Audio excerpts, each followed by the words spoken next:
சத்தியத்தையும் அறிவீர்கள், சத்தியம் உங்களை விடுதலையாக்கும். சரி, கர்த்தருடைய வார்த்தைகளுக்கு நேராக நம்முடைய இருதயங்களை நம்ம திருப்பலாம்.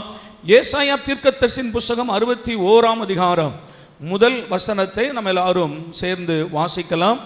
ஏசாயா தீர்க்கதரிசியின் புஸ்தகம் 61ஆம் அதிகாரம் முதல் வசனம். கர்த்தராகிய தேவனுடைய ஆவியானவர் என்மேல் இருக்கிறார், சிறுமைப்பட்டவர்களுக்கு சுவிசேஷத்தை அறிவிக்க கர்த்தர் என்னை அபிஷேகம் பண்ணினார். இருதயம் நொறுங்குண்டவர்களுக்கு காயம் கட்டுதலையும், சிறைப்பட்டவர்களுக்கு விடுதலையையும், கட்டுண்டவர்களுக்கு கட்டவிழ்த்தலை கூறவும் ஆண்டவர் என்னை அபிஷேகம் பண்ணினார். நல்ல கவனிங்க, ஆண்டவராக தேவன் இந்த உலகத்திற்கு மனிதனாய் வருகிற காலத்தில் அவர் செய்ய வேண்டிய ஊழியம், முக்கியமான ஒரு ஊழியம், அவர் சுவிசேஷத்தை அறிவிக்கிறது. அந்த சுவிசேஷத்தை அறிவிக்கிறதின் மூலமாக மனுக்குலத்திற்கு உண்டான எல்லாவித குறைவுகளையும் அவர் நிறைவு செய்கிறார். சுவிசேஷத்தின் மூலமாக தேவனுடைய வார்த்தை மக்களுக்குள் மிகப்பெரிய மாற்றத்தை உண்டாக்குகிறது என்பதை நாம் அறிந்திருக்கிறோம். ஆண்டவருக்கு ஸ்தோத்திரம். இங்கே ஒரே ஒரு காரியத்தை இன்றைக்கு நான் உங்களோடு கூட சொல்ல விரும்புகிறேன். அநேக காரியங்கள் சொல்லப்பட்டு இருக்கிறது, அவைகளை வருகிற காலங்களிலே நாம் தொடர்ந்து தியானிக்கலாம். இதில் ஒரே ஒரு காரியத்தை மாத்திரம் நான் உங்களுக்கு சொல்ல விரும்புகிறேன். அதில் கர்த்தராகிய தேவனுடைய ஆவியானவர் என்மேல் இருக்கிறார், சிறுமைப்பட்டவர்களுக்கு சுவிசேஷத்தை அறிவிக்க கர்த்தர் என்னை அபிஷேகம் பண்ணினார். யாருக்கு சுவிசேஷத்தை அறிவிக்கும்படி? எல்லாரும் சொல்லுங்க. சிறுமைப்பட்டவர்களுக்கு சுவிசேஷத்தை அறிவிக்கும்படி கர்த்தர் என்னை அபிஷேகம் பண்ணினார். அப்படியானால் இந்த உலகத்திலே ஆண்டவர் வந்ததின் பிரதான நோக்கம் என்ன என்றால், சிறுமைப்பட்டவர்களுக்கு சுவிசேஷத்தை அறிவிக்க. ஆண்டவருக்கு ஸ்தோத்திரம். யார் அந்த சிறுமைப்பட்டவர்கள்? ஆண்டவர் மனிதனை உண்டாக்கும் போது அவர்களை சிறுமைப்பட்டவர்களாக தேவன் உண்டாக்கினாரா? இல்லை. ஆண்டவர் மனிதனை உண்டாக்கும் போது தம்முடைய சாயலாக ஆண்டவர் உண்டாக்கினார். என்றால் தம்மை போலவே ஆண்டவர் உண்டாக்கினார். எப்படி ஆண்டவருக்கு குறைவு கிடையாதோ அதை போல மனுஷனுக்கு குறைவு கிடையாது. எப்படி ஆண்டவருக்கு வியாதி கிடையாதோ அதுபோல மனுஷனுக்கு வியாதிகள் கிடையாது. ஆண்டவர் மனுஷனை உண்டாக்கும் போது எப்படி தேவனுக்கு மரணம் இல்லையோ அதுபோலவே மனிதனுக்கும் என்ன கிடையாது? மரணம் கிடையாது. நித்திய மகிழ்ச்சி, எப்பொழுதும் சந்தோஷம், இப்படிதான் ஆண்டவர் உண்டாக்கினார். ஆனால் இவன் பாவம் செய்த போது, கர்த்தருடைய வார்த்தை மீறி இவன் பாவத்திலே விழுந்த போது தன்னுடைய எல்லா நன்மைகளையும் அவன் பிசாசினிடத்தில் இழந்து போனான். எல்லாவற்றையும் அவன் இழந்து போனதை போய் அவன் சிறுமைப்பட்டு போனான். அல்லேலூயா சொல்லுங்க. சிறுமைப்பட்டு போனான். அவனுடைய வாழ்க்கையில் ஆண்டவர் அவனுக்கு தந்த சகலவித நன்மைகளையும் இழந்து, சகல ஆசீர்வாதங்களையும் இழந்து, சுகத்திலே சிறுமை, பொருளாதாரத்திலே சிறுமை, ஸ்தோத்திரம், உலகத்தின் எல்லாவித நன்மைகளிலும் சிறுமை, சமாதானம் இல்லை, சுகம் இல்லை, தரித்திரம் வந்தது, மரணம் வந்தது, எல்லாவற்றிலும் மனிதன் சிறுமைப்பட்டு போனான். அவனுடைய சிறுமையை மாற்றுவதற்கு தான் ஆண்டவர் இந்த பூமியில மனிதனாய் வந்தார். யாரெல்லாம் மனிதனாய் வந்த அந்த கர்த்தராகிய இயேசுவை ஏற்றுக்கொள்கிறார்களோ, அவருடைய வாயிலிருந்து புறப்படுகிற வார்த்தையை, அந்த சுவிசேஷத்தை ஏற்றுக்கொள்கிறார்களோ, அந்த சுவிசேஷம் அவர்கள் வாழ்க்கையில் இருக்கிற சிறுமையை அது மாற்றி மறுபடியும் அவனை முந்தின சீருக்கு ஆண்டவர் அவனை கொண்டு வருகிறார். ஆமென். எத்தனை பேர் நான் சொல்றது விளங்குது? விழுந்து போன மனிதன், சிறுமைப்பட்டு போன மனிதன் மறுபடியும் முந்தின சீருக்கு மறுபடியும் அவனை கொண்டு வருகிறதுக்கு தான் ஆண்டவர் இந்த உலகத்தில் வந்து அவனுக்கு சுவிசேஷத்தை, நல்ல செய்தியை, அதிலிருந்து சிறுமையிலிருந்து அவன் விடுதலையாக்கப்படுவதற்கு, சிறுமையிலிருந்து வெளியே வருகிறதற்குரிய அந்த சத்தியத்தை, சுவிசேஷத்தை அவனுக்கு சொல்லுகிறார். யாரெல்லாம் அதற்கு செவி கொடுக்கிறார்களோ அவர்கள் எல்லாம் அந்த சிறுமையிலிருந்து விடுதலையாக்கப்படுகிறார்கள். தொடர்ந்து இன்றைக்கு சில விஷயங்களை நான் உங்களுக்கு சொல்லுகிறேன். சில சிறுமைப்பட்ட காரியத்திலிருந்து மனிதன் எப்படி விடுதலையாக்கப்படுகிறான் என்பதை குறித்து நான் உங்களோடு கூட பேசுகிறேன். யோபுவின் புஸ்தகம் 36ஆம் அதிகாரம் 15வது வசனத்தை எல்லா பிள்ளைகளும் கவனிக்கும்படி கேட்கிறேன். யோபுவின் புஸ்தகம் 36ஆம் அதிகாரம் 15வது வசனம். சிறுமைப்பட்டவர்களை, இந்த வசனத்தை ஆண்டுடைய பிள்ளைகள் நீங்க ரொம்ப கவனமாய் கவனிக்க வேண்டும். ஏனென்றால் கர்த்தருடைய வார்த்தை ஒன்றுதான் உங்கள் வாழ்க்கையில் உங்களை விடுதலையாக்கும். ஆண்டவருக்கு ஸ்தோத்திரம். சிறுமைப்பட்டவர்களை அவர் சிறுமைக்கு நீங்களாக்கி, ஆமென் சொல்லுங்க. சிறுமைப்பட்டவர்களை அவர் சிறுமைக்கு நீங்களாக்கி, அவர்கள் ஒடுக்கப்பட்டிருக்கையில் அவர்கள் செவியை திறந்தார். விளங்குதா உங்களுக்கு? சிறுமைப்பட்டவர்கள் சிறுமையிலிருந்து விடுதலை பெறுகிறதுக்கு என்ன செய்தாரா சொல்லுங்க? செவிகளை திறந்தார். சிறுமை மாறுவதற்கு அவன் எது திறக்கப்படணும்? ஆமென் சொல்லுங்களேன். செவிகள் திறக்கப்படணும். அதனால தான் சொல்லுகிறோம், வேதம் சொல்லுகிறது, காது உள்ளவன் எவனும் கேட்க கடவன். ஏனென்றால் இந்த சுவிசேஷத்தை கேட்பதற்கு யாருடைய செவிகள் திறந்திருக்கிறதோ அவர்களுக்குள் இந்த சுவிசேஷம் சென்று அவர்கள் வாழ்க்கையில் இருக்கிற சிறுமையை இது மாற்றும். சுவிசேஷத்தினாலே அந்த மனுஷனுடைய வாழ்க்கையில் இருக்கிற எல்லா சிறுமைகள் மாற்றப்படும். இந்த வார்த்தை அவர்களுக்கு உள்ள போடும். நல்லா கவனிங்க, எவ்வளவு அழகா பைபிள் சொல்லுதுங்கிறத பாருங்க. இன்னைக்கு உலக மக்கள் வேற விதமாக எதிர்பார்க்கிறாங்க. அவர்கள் காட்சிகளை காணும்படி எதிர்பார்க்கிறாங்க. ஆனால் அது எல்லாம் மாயை என்று ஆண்டவர் சொல்லுகிறார். ஆனால் எது முக்கியமானது, எது ஜீவன் உள்ளது என்றால் அவர்களுக்குள் விதைக்கப்படுகிற கர்த்தருடைய வார்த்தை, அவர்களுக்குள் விதைக்கப்படுகிற தேவனுடைய வசனம். இந்த வார்த்தை ஆண்டவர் சொல்லுகிறார், சிறுமைப்பட்டவர்களை அவர் சிறுமைக்கு நீங்களாக்கி அவர்கள் ஒடுக்கப்பட்டிருக்கையில் அவர்கள் செவியை திறந்தார். அப்ப எது திறந்தா மாறும் சொல்லுங்க சத்தமா? செவிகள் திறந்தாதான் சிறுமை மாறும். ஆமே. இந்த காலவேளையில் உங்களுக்கு கேட்கிற எல்லா பிள்ளைகளுக்கும் சொல்லுகிறேன், யாருடைய செவிகள் தேவனுடைய வார்த்தையை கேட்கும்படி திறந்திருக்கிறதோ அவருடைய சிறுமைகள் மாறும். அப்போ ஆராதனையில் வரும்போது கர்த்தருடைய வார்த்தையை கேட்கும்படி நம்முடைய செவியை நம்ம திறந்தில்லாமல் நாம் கவனத்தை வேறு எங்கோ திருப்பி இல்லோட அசதியாய் அசட்டையாய் இருப்போமானால் நம்முடைய வாழ்க்கையில எத்தனை வருடம் ஆலயத்துக்கு வந்தாலும் எது மாறாது? சிறுமைகள் மாறாது. ஆண்டவருக்கு ஸ்தோத்திரம். சரி, இப்பொழுது நீங்கள் செவி கொடுப்பீர்களே, ஆனால் கீழே நான் சொல்ல போகிற சில சிறுமைகள் உங்கள் வாழ்க்கையை விட்டு மாறும். வேதத்தில் யாருடைய சிறுமைகள் எல்லாம் மாற்றினாரோ அதுபோல உங்கள் சிறுமைகளையும் மாற்றுவார்.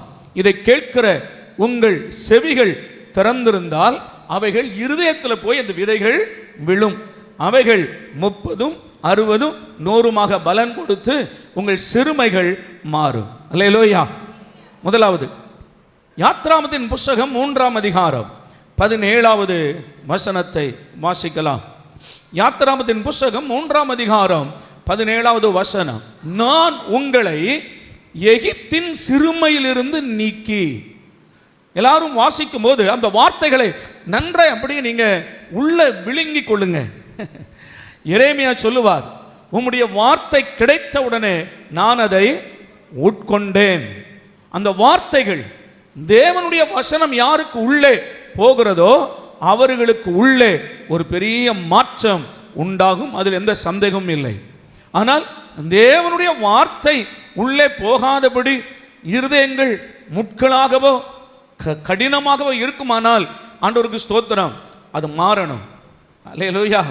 அந்த நல்ல நிலத்தில் விதைக்கப்பட்ட விதையை போல இருதயங்கள் மாறினால் நிச்சயமாய் இந்த வேத வசனம் உங்களுக்கு நிறைவான பலனை கண்டிப்பாக உங்களுக்குள்ளே தரும். அது கவனிங்க, நான் உங்கள் எகிப்தின் சிறுமையிலிருந்து நீக்கி. என்ன சிறுமையா? எல்லாம் சொல்லுங்க, என்ன சிறுமை? இந்த எகிப்தின் சிறுமை என்றால் என்ன என்றால், இஸ்ரவேல் மக்கள் எகிப்திலே மொத்தம் 430 ஆண்டுகள் இருந்தார்கள். எத்தனை ஆண்டுகள் சிறுமைப்பட்டார்களா? 400 ஆண்டுகள் அவர்கள் சிறுமைப்படுத்தப்பட்டார்கள். எப்படிப்பட்ட சிறுமைக்குள் இருந்தாங்க? ஆண்டவருக்கு ஸ்தோத்திரம். அவர்கள் அடிமைகளாய், கொத்தடிமைகளாய், அவர்கள் செங்கல் அறுக்கிற அந்த வேலையிலே 400 ஆண்டுகள் சிறுமைப்படுத்தப்பட்டார்கள்.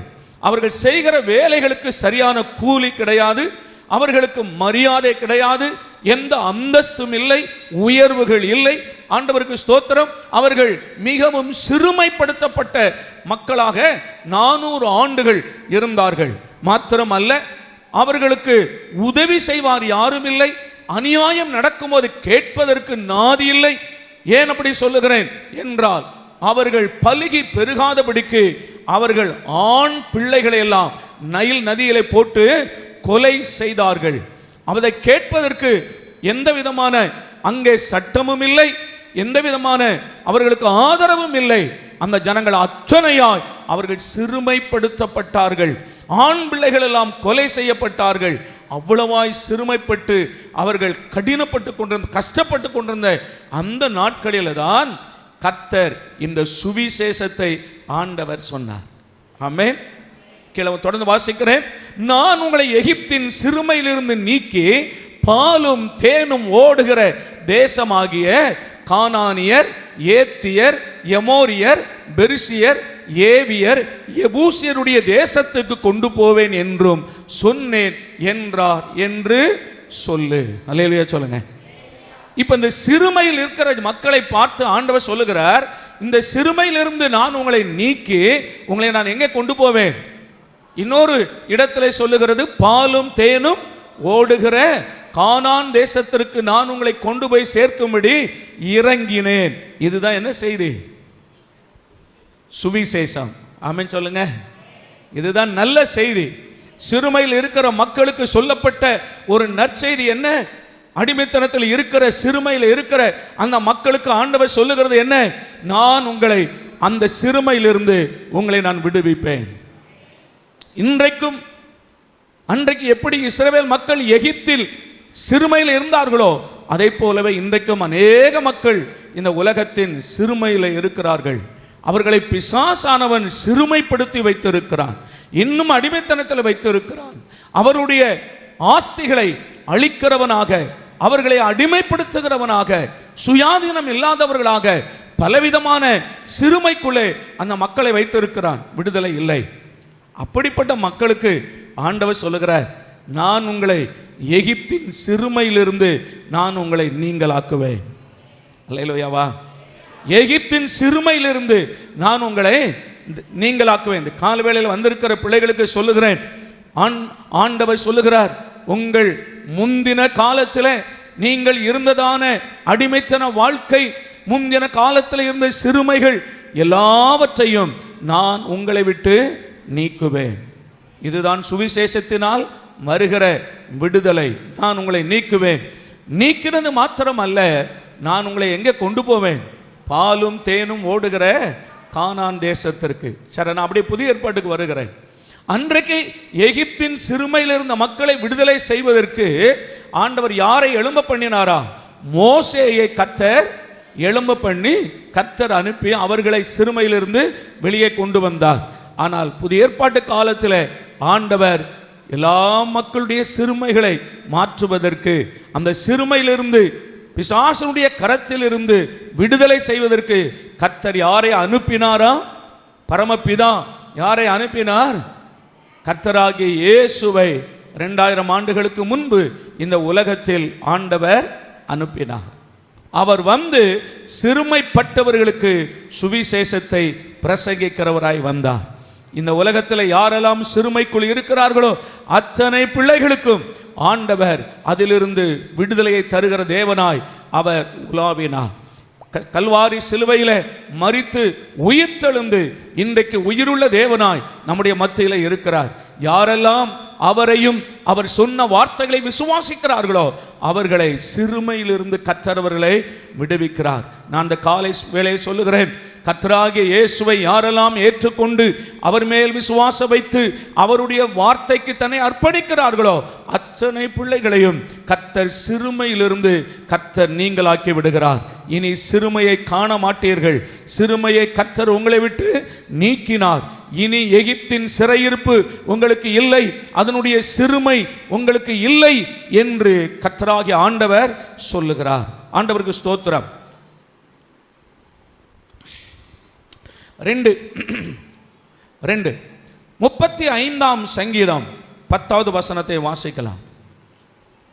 35ஆம் சங்கீதம் 10வது வசனம், சிறுமைப்பட்டவனை அவனிலும் பலவானுடைய கைக்கும் சிறுமையும் எளிமையுமானவனை கொள்ளையிடுகிறவனுடைய கைக்கும் தப்புவிக்கிற உமக்கு ஒப்பானவர் யார் கர்த்தாவே என்று என் எலும்புகளெல்லாம் சொல்லும்.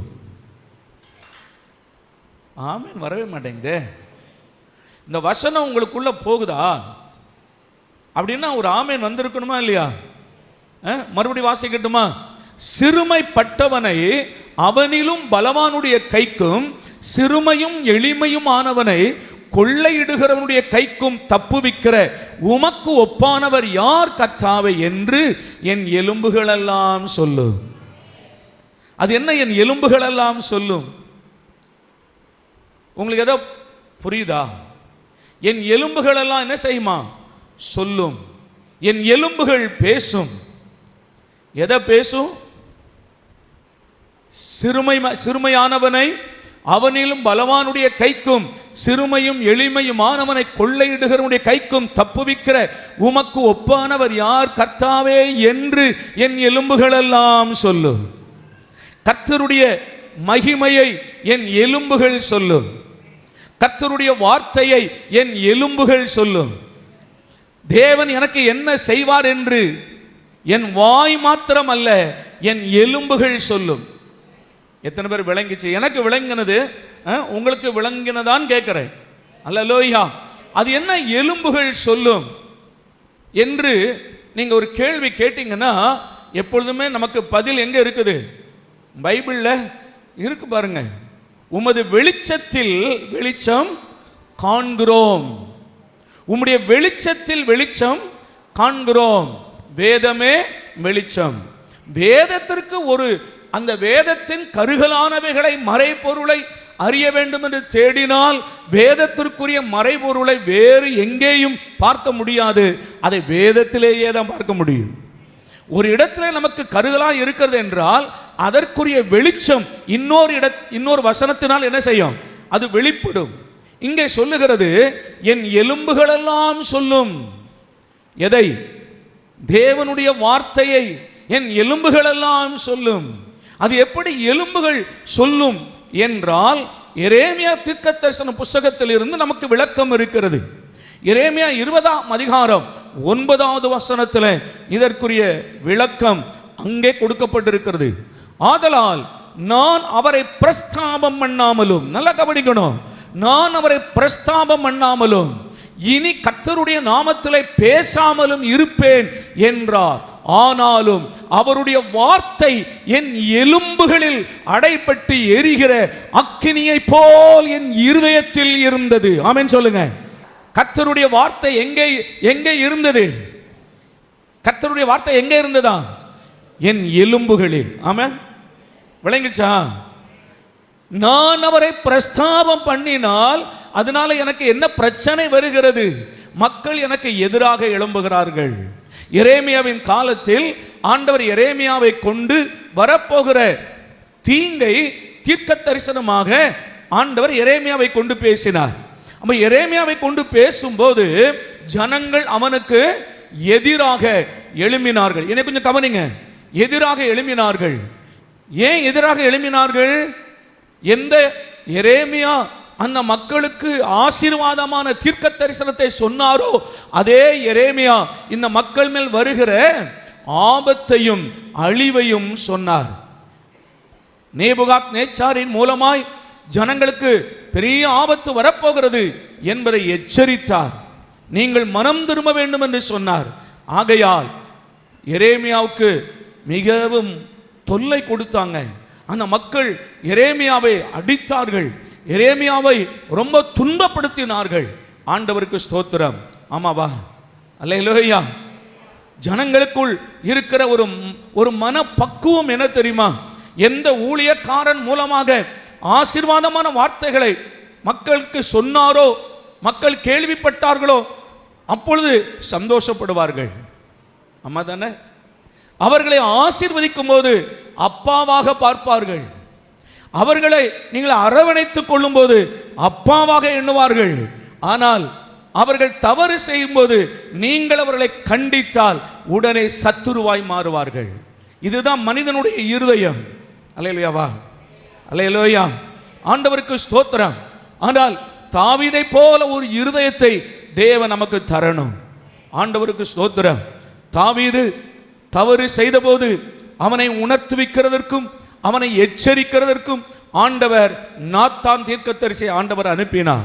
அனுப்பி அந்த மனிதன், நீயே அந்த ஆட்டுக்குட்டிக்கு என்ன செய்யப்பட்டதோ அது உனக்கு செய்யப்படும் என்று, அவன் ராஜாவா இருந்தாலும் அவனுக்கு நேராய் தன் கரங்களை நீட்டி நீயே அந்த குற்றவாளி என்று சொன்னபோது அந்த தாவீது மனம் திரும்பினான். மனம் திரும்பி 51ஆம் சங்கீதத்தில் எழுதப்பட்ட அத்தனை வார்த்தைகளையும் அவன் கதறி அழுது தன் மனம் திரும்பினான். ஆகையினாலே விழுந்து போன தாவீதை திரும்ப எடுத்து ஆண்டவர் கட்டினார். என் அன்பு பிள்ளைகளே, நீங்கள் இதை நான் பல வருஷமா பார்க்கிறேன். நீங்க அவர்களுக்கு நீங்கள் ஆசீர்வதிக்கும் போது உங்களை தகப்பனாய் பார்க்கிறவர்கள், நீங்கள் கண்டிக்கும் போது உங்களை எதிரிகளாய் பார்ப்பாங்க. ஒரே நிமிஷத்தில் மாறுகிற மக்களை நான் பல வருஷமா பார்த்துருக்கிறேன். அல்லேலூயா. ஆகையினாலே சில நேரங்களில் எரேமியா சொன்னது போல, எரேமியா என்ன சொல்லுகிறார்? ஆதலால் நான் அவரை பிரஸ்தாபம் பண்ணாமலும் இனி கர்த்தருடைய நாமத்திலும் பேசாமல் இருப்பேன் என்றேன். எதற்கு வம்பு? ஏன் பேசணும்? நன்மைகளை பேச முடியல, சத்தியத்தை சொல்ல முடியல, நியாயத்தை பேச முடியல. ஆகையினால நான் பேச மாட்டேன். இனி எதனால எனக்கு பிரச்சனை தானே வருகிறது, நான் பேச மாட்டேன். இனி நான் அவரை பிரஸ்தாபம் பண்ண மாட்டேன், அவருடைய வார்த்தைகளை சொல்ல மாட்டேன் என்று தீர்மானம் பண்ணினான். ஆனாலும் அந்த வார்த்தையை கவனிங்க. ஆனாலும் அவருடைய வார்த்தை என் எலும்புகளில் அடைப்பட்டு எரிகிற அக்கினியை போல் என் இருதயத்தில் இருந்தது. எங்க எரியுது? சத்தமா சொல்லுங்க. தேவனுடைய வார்த்தையை சொல்லுவதற்கு அழைக்கப்பட்டிருந்தால், நீ தேவனுடைய வார்த்தையை சொல்லுவதற்கென்று அபிஷேகம் பண்ணப்பட்டிருந்தால், இந்த மனிதனுடைய சுபாவங்களை பார்த்து ஐயோ வேண்டாம், நான் சொன்னா எதற்கு பகை என்று நீ நினைத்தால் உன்னால் சொல்லாமலும் இருக்க முடியாது. ஏனென்றால் நீ அதற்காகவே அழைக்கப்பட்டு அபிஷேகம் பண்ணப்பட்டதுனால நீ சொல்லாவிட்டாலும் அந்த வார்த்தை உன் எலும்புகளில் அடைப்பட்டு எரிகிற அக்கினியை போல எரியும். அல்லேலூயா. அப்போ நீ என்னதான் பண்ணணும்? சொல்லுங்க. சொல்லித்தா இப்போ தாவீது சொல்றது உங்களுக்கு புரியுதா? எது சொல்லும்? என் எலும்புகள் சொல்லும். சத்தமா சொல்லுங்க. ஆமென். ஆண்டவரே, நீ சிறுமைப்பட்டவனுடைய சிறுமையை பலவானுடைய கைக்கு நீ தப்புவிக்கிற தேவன், உமக்கு ஒப்பானவர் இல்லை என்று என் எலும்புகள் சொல்லும். நாம் சொல்லக்கூடாதபடி என் வாய் அடைக்கப்பட்டாலும், சொல்லாதபடிக்கு நான் அடக்கி வைத்திருந்தாலும் எது சொல்லும்? என் எலும்புகள். அங்கிருந்து எலும்புகள் அடைபட்டு எரிகிற அக்கினி மாதிரி இருக்கும். ஆமாவா? ஆமாவா? அப்ப கர்த்தர் பேசுகிறார், எவன் தீர்க்க தரிசனம் சொல்லாமல் இருப்பான். ஆண்டவர் சொல்லும் போது அதை சொல்லாம ஒருவனால் இருக்க முடியாதுங்க. உண்மையான ஊழியக்காரனை நான் சொல்றேன். அப்போ அந்த வார்த்தை என்ன சொல்லுது? நான் சொல்ல கூடாமல் என்னால் முடியல, ஆனாலும் அவருடைய வார்த்தையின் எலும்புகளில் அடைப்பட்டு எரிகிற அக்கினியை போல் என் இருதயத்தில் இருந்தது. அதை சகித்து இளைத்து போனேன். என்னால் பொறுக்க முடியல. எலும்புகள் இருந்து எரியுது. சொல்லு சொல்லு சொல்லு சொல்லு சொல்லு. உங்க குடும்பத்தில் ஆண்டவர் உங்களுக்கு ஒரு வார்த்தையை தந்து அதை சொல்ல சொன்னால் நீங்க என்னதான் பண்ணணும்? சொல்லித்தான் ஆகணும். நீங்க சொல்லாவிட்டால் உங்கள் எலும்புகளிலே அடைபட்டு எரிகிற அக்கினி மாதிரி உள்ள எரியும். அது எவ்வளவு நேரம் சகித்து கொள்ள முடியும்? அக்கினியை எவ்வளவு நேரம் சகித்து கொள்ளுவீங்க? அப்ப அதை சொல்லித்தான் ஆகணும். இப்ப எரேமியா என்ன நினைக்கிறார்? நான் அவர்களை ஆசீர்வதிக்கும் போது என்னை அவர்கள் தகப்பனை போல பார்த்தார்களே, ஆனால் நான் சத்தியத்தை சொல்லும் போது என்னை சத்துருவாக பார்க்கிறார்களே, ஆகையினால் நான் பேச மாட்டேன் என்று இருந்தாலும் அழைப்பு பேச சொல்லுகிறது. அவன் எலும்புகள் இருந்து வருது சத்தம். அல்லேலூயா. இங்க இப்போ சங்கீதம் வாசிங்க. சங்கீதம் 35:10. சிறுமைப்பட்டவனை அவனிலும் பலவானுடைய கைக்கும், சிறுமைப்பட்டவனை அவனுடைய, கவனிங்க, சிறுமைப்பட்டவனை அவனுடைய பலவானின் கைக்கும், அப்புறம் சிறுமையும் எளிமையுமானவனை அவனை கொள்ளையிடுகிறவனுடைய கைக்கும் தப்புவிக்கிற உமக்கு ஒப்பானவர் யார் கர்த்தாவே என்று என் எலும்புகள் எல்லாம் சொல்லும். இந்த இடத்துல சிறுமைப்பட்டவனை அவனிலும் பலவானுடைய கைக்கு எங்கே ஆண்டவர் தப்புவித்தார் என்று நீங்க பைபிள்ல கொஞ்சம் தேடி பார்த்தீங்கன்னா நியாயாதிபதிகள்ல ஒரு சம்பவம் வருகிறது. நியாயாதிபதிகள் 6ஆம் அதிகாரம், திருப்பிக் கொள்ளலாமா? நியாயாதிபதிகள் 6ஆம் அதிகாரம் 2ஆம் வசனம் முதல் 6 வரைக்கும் நான் வாசிக்கிறேன், கவனிங்கள். மீதியானியரின் கை இஸ்ரவேலின் மேல் பலத்து கொண்டபடியால் இஸ்ரவேல் புத்திரர் மீதியானியர் நிமித்தம் தங்களுக்கு மலைகளில் உள்ள கெபிகளையும் குகைகளையும் அரணான ஸ்தலங்களையும் அடைக்கலமாக்கி கொண்டார்கள். இஸ்ரவேலர் விதைத்திருக்கும் போது மீதியானியரும் அமலேக்கியரும் கிழக்கித்தி புத்திரரும் அவர்களுக்கு விரோதமாய் எழும்பி வந்து அவர்களுக்கு எதிரே பாளையம் இறங்கி காசாவின் எல்லை மட்டும் நிலத்தின் விளைச்சலை கெடுத்து. இதில் ஒரு வார்த்தை வருதுனால உங்கள்கிட்ட நான் அதை ஞாபகப்படுத்துகிறேன். இப்போ இஸ்ரவேலருடைய சண்டை எங்கே நடக்குது? காசாவில் இல்லை. இன்னைக்கு காசா யார் கையில் இருக்குது?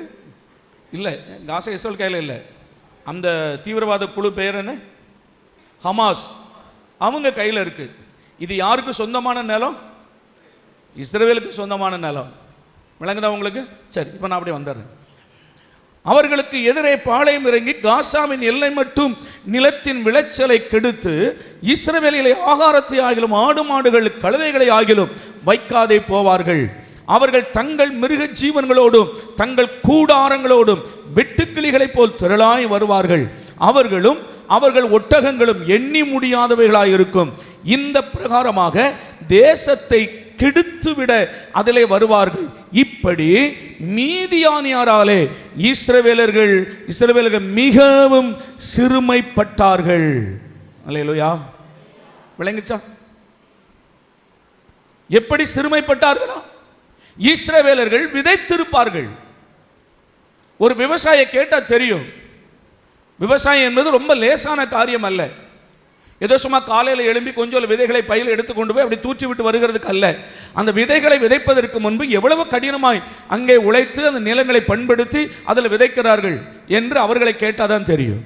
ஆமென், அல்லேலூயா. அதே போல தான் நான் உங்களுடைய இருதயங்களில் விதைக்கிறேன். எவ்வளோ கஷ்டங்கிறது விவசாயி கேட்டால் தான் தெரியும். ஆமென்.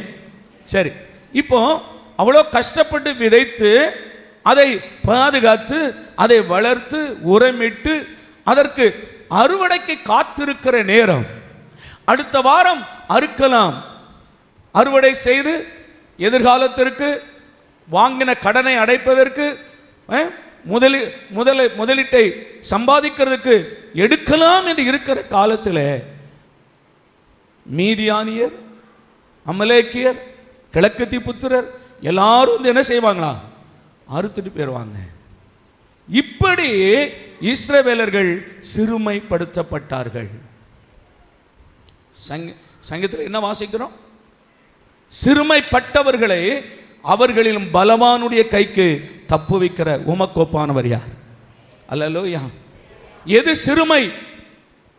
நீங்க விதைச்சிருக்கிறீங்க, நீங்க கஷ்டப்பட்டு பாடுபட்டு இருக்கிறீங்க, ஆனால் உங்கள் விளைச்சலை மீதியானியர்கள் அறுத்து கொண்டு போகிறார்களோ அதுதான் சிறுமை. கர்த்தருடைய ஆசீர்வாதமான வார்த்தை என்ன சொல்லுகிறது? உன் கையின் பிரயாசங்களை நீ சாப்பிடுவாய். அல்லேலூயாவா.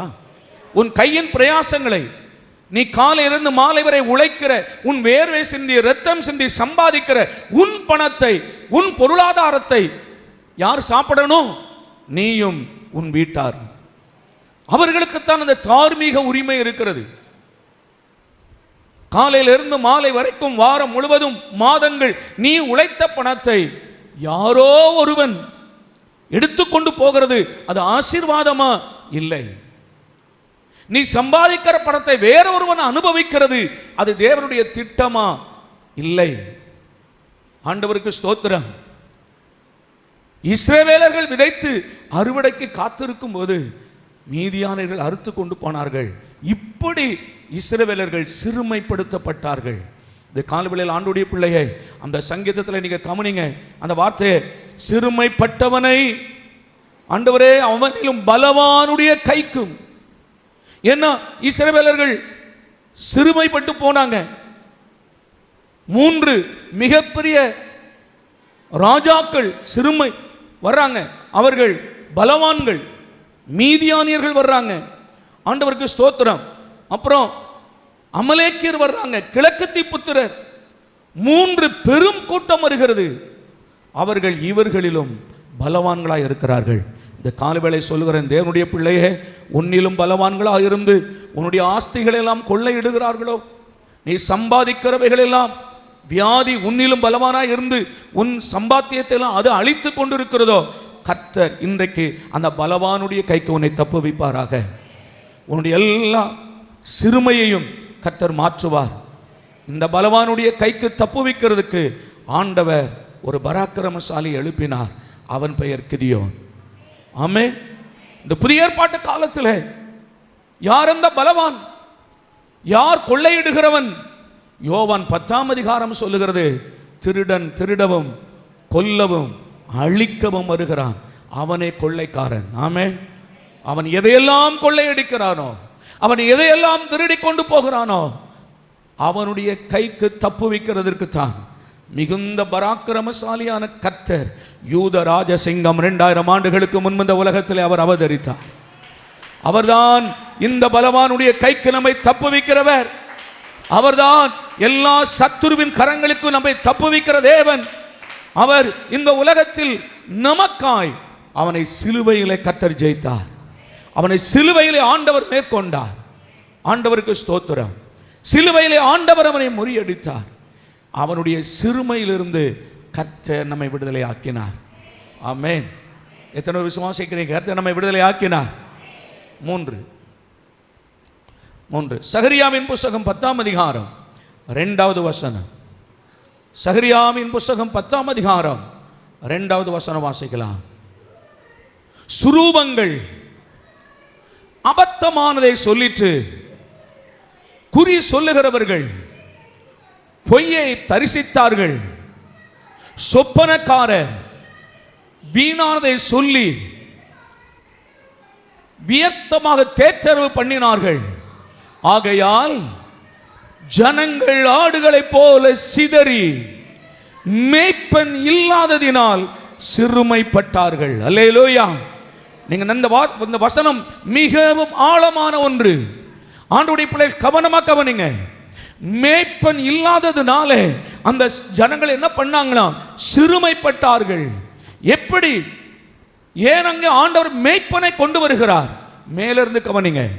இந்த மேய்ப்பன் இல்லாததுனால சுரூபங்கள் அபத்தமானதை சொல்லிட்டு, இதற்கு ஆண்டவர் கொண்டு வருகிற ஒரு விடை என்ன? பதில் என்ன? மேய்ப்பன் இல்லாததுனால இந்த ஆடுகள் சிறுமைப்பட்டது. இவங்க சிறுமைப்படுவதற்கு என்ன காரணம்? சுரூபங்கள் அபத்தமானதை சொல்லிட்டு. இன்றைக்கும் கிராமங்களாய் பட்டணங்களாய் தெருக்களாய் எது மக்களை சிறுமைப்படுத்தி கொண்டிருக்கிறது? சுரூபங்கள். ஆமென். விக்கிரகங்கள். என் அன்பு பிள்ளைகளே, இவர்கள் ஏன் சிறுமைப்படுகிறார்கள்? ஏன் இத்தனை சிறுமைக்குள் இருக்கிறார்கள்? சுரூபங்கள் சொல்லுகிறது, நான் உன்னை காப்பாற்றணுமா? என் ஸ்தலத்துக்கு காலில் செருப்பு இல்லாமல் என்ன செய், வா என்று சொல்லுகிறது. இந்த ஜனங்கள் தங்களை சிறுமைப்படுத்துகிறார்கள். நான் சொல்றேன், உங்களுக்கு எத்தனை பேர் விளங்குதுன்னு எனக்கு தெரியல. இந்த சுரூபங்கள் பேசுகிறது, இந்த மக்களை சிறுமைப்படுத்துகிறது. அன்னைக்கு பார்க்கிறோம், ஒரு அம்மா ஒரு சின்ன வேல் கன்னத்துல குத்தி இருக்கிறாங்க. இன்னும் சிலரை பார்த்தீங்கன்னா முதுகுல ஆங்காங்கே கொக்கிகள் வைத்து அதெல்லாம் அப்படி அதுல எலுமிச்சை பழங்கள் தொங்குகிறது. இப்படி சிறுமைப்படுத்தப்பட்டிருக்கிற காரணம் என்ன? அவர்களுக்கு ஒரு மேய்ப்பன் இல்லாததுனாலே. ஆமென் சொல்லுங்க. ஒரு மேய்ப்பன் இல்லாததுனாலே.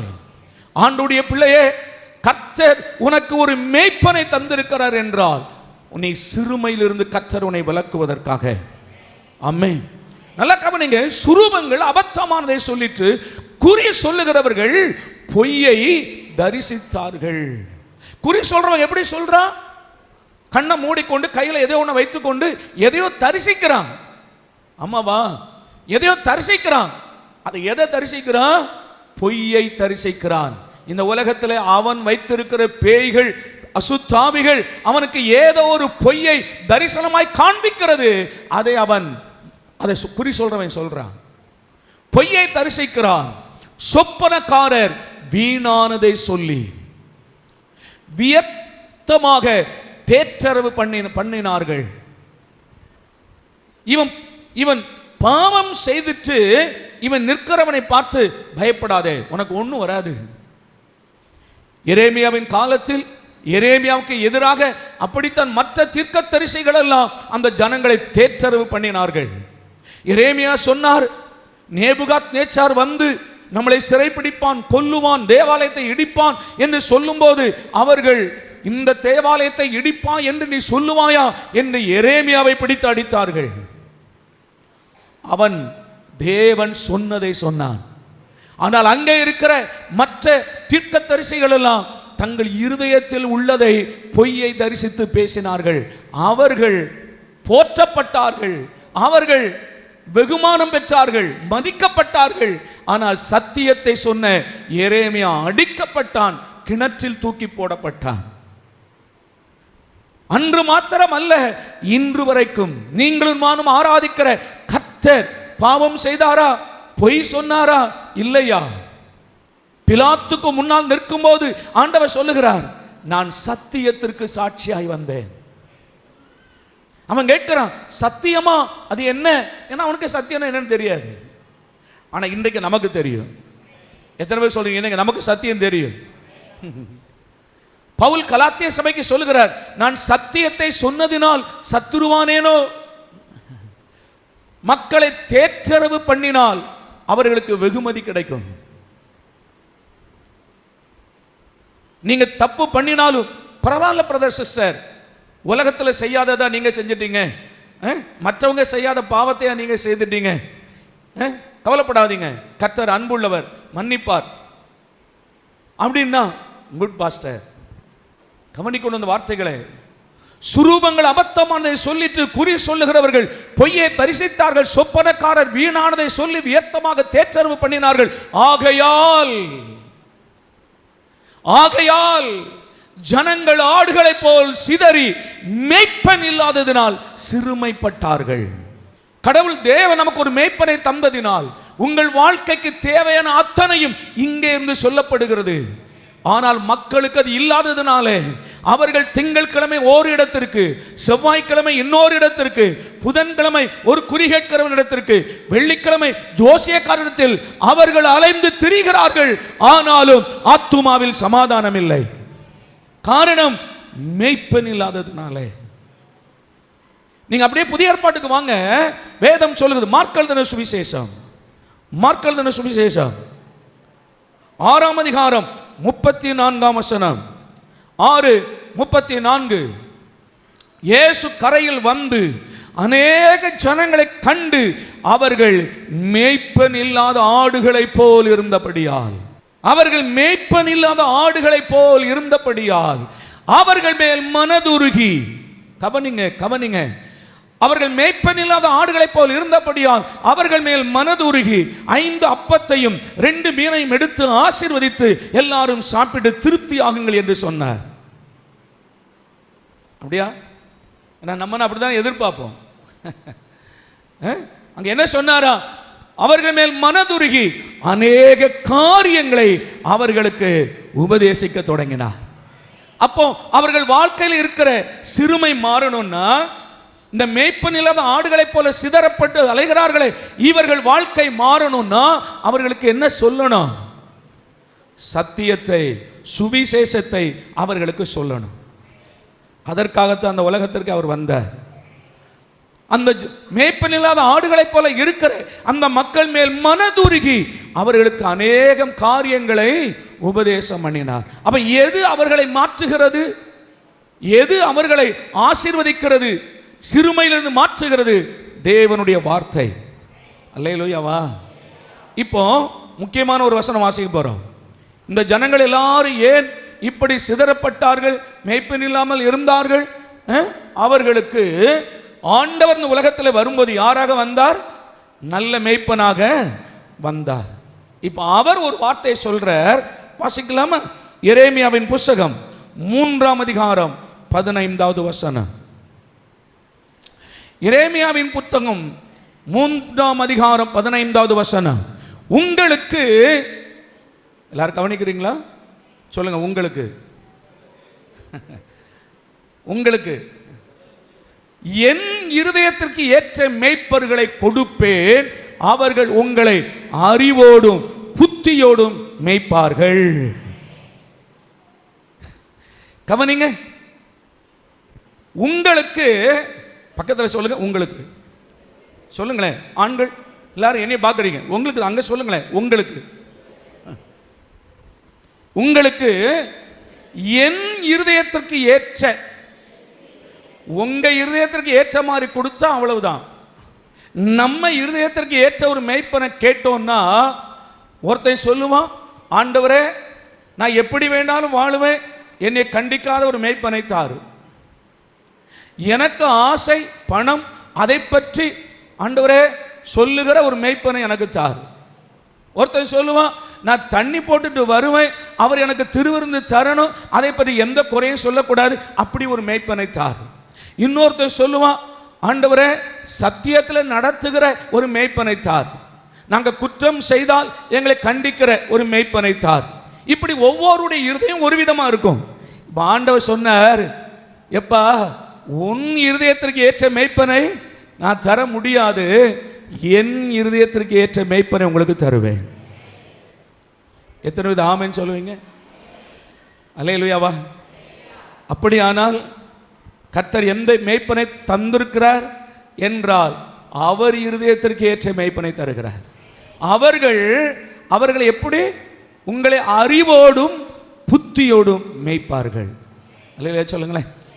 அப்போ உங்களை மேய்க்கிற மேய்ப்பர்களுக்கு முக்கியமான 2 காரியம் இருக்கணும். அறிவும், அப்போ அந்த காரியங்களுக்கு நீங்கள் ஜெபம் பண்ணணும்.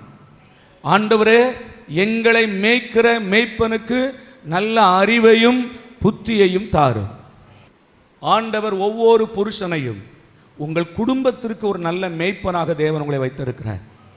ஒவ்வொரு வீட்டிற்கும் உங்கள் கணவன்மார், அப்பாமார் உங்கள் வீட்டினுடைய மேய்ப்பராக இருக்கிறாங்க. சபைக்கு ஆண்டவர் எங்களை மோசேயும் ஆரோனுமாக வைத்திருக்கிறார். அல்லேலூயா. கூடுமான வரைக்கும் புத்தியோடும் அறிவோடும் மேய்க்க விரும்புகிறோம். தேவ சமூகத்தில் இதற்காகவே ஜெபம் பண்ணுகிறோம்.